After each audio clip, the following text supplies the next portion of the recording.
Okay, so we're talking about social media and censorship, and I know some people say it's not censorship, but I'm joined by David May right now. I met you a while back, and I saw you on X, Twitter. What some people don't call it X, they call it Twitter, whatever.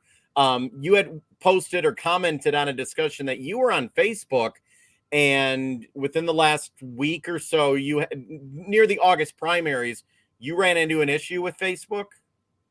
Yeah, so I back on the 4th of July had, participated in the Birch Run community 4th of July parade. I was running for Birch Run Township Supervisor, and I participated in the parade, and I posted some photos from that parade, on my campaign Facebook page, hoping to, engage with my community.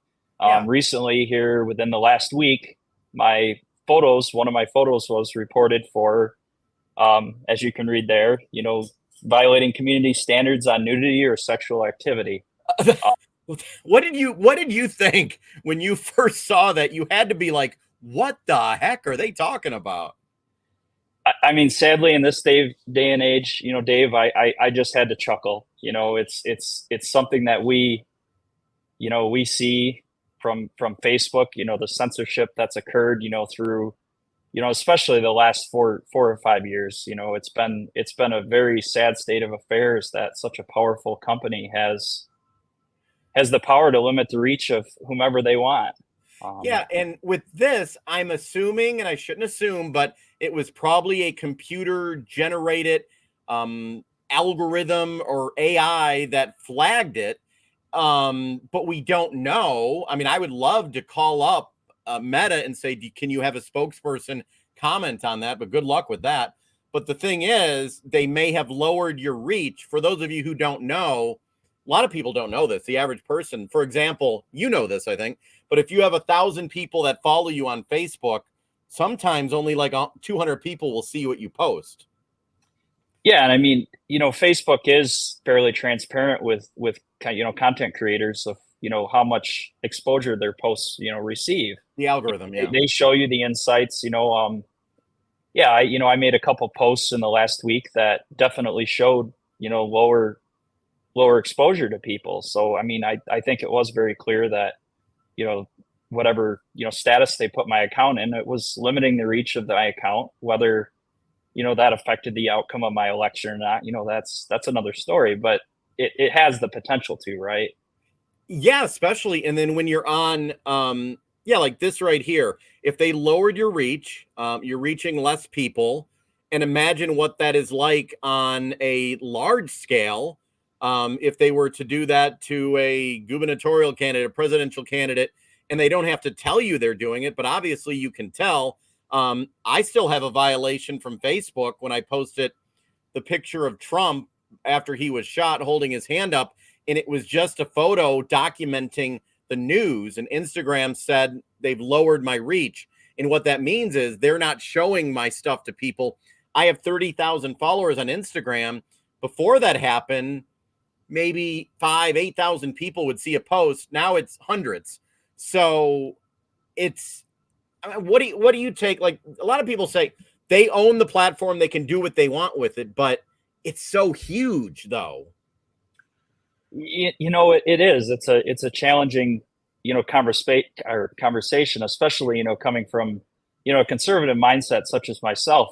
Traditionally, I do strongly believe in the freedom of companies to do as they see fit. With their Yeah. with their platforms. Yeah.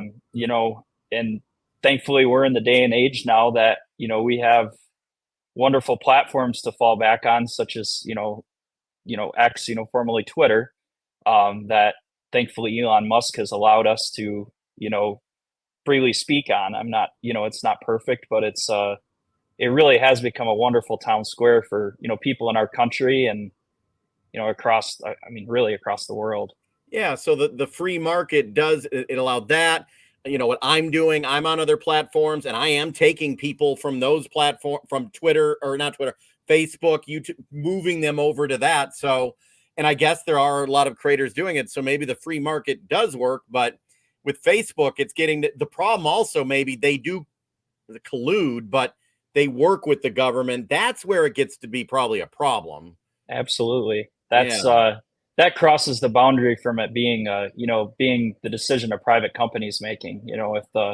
If the government's influencing the decisions that companies making on its content moderation, that no longer is an issue of a private organization making their own decisions. Yeah. That's in the situations that we've discussed here, that's the government influencing an election.